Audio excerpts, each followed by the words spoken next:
donc Pierre Laurent, secrétaire national du Parti communiste français, porte-parole de la campagne de Jean-Luc Mélenchon. Pour l'outre-mer, les résultats de votre candidat ne sont pas fameux. Il n'y a guère qu'en Guadeloupe, où vous vous positionnez en troisième position, mais à seulement 5,83% des voix.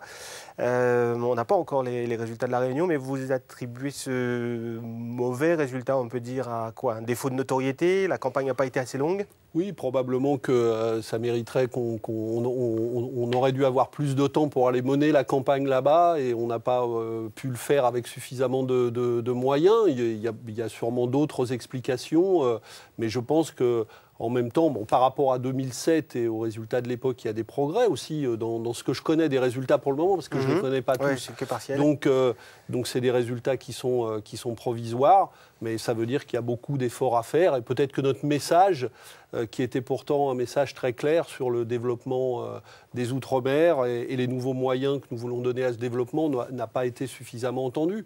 Donc on va continuer à travailler. Oui. C'est votre campagne qui n'a pas fonctionné ou c'est celle de François Hollande qui vous fait de l'ombre? Parce que lui, il est très très haut, beaucoup plus haut même qu'en métropole. Peut-être aussi que tout cela a joué un rôle, dans les Outre-mer, où peut-être que la bipolarisation de la campagne a été plus forte là que dans la métropole, en tout cas pour ce que je connais des résultats à cette heure-là.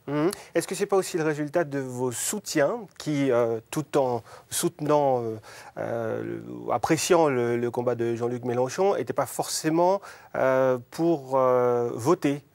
Certains disaient que ce n'était pas la peine de se déplacer.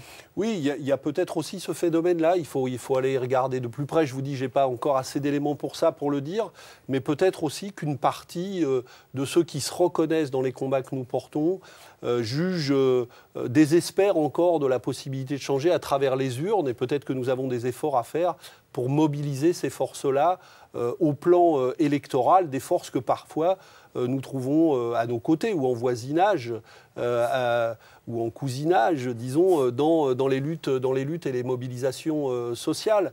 Donc peut-être qu'au plan politique, nous avons des efforts à faire pour faire valoir l'intérêt d'une élection de ce type pour faire progresser les changements qui bénéficieront également aux Outre-mer. Merci beaucoup, Pierre Laurent. Merci à vous.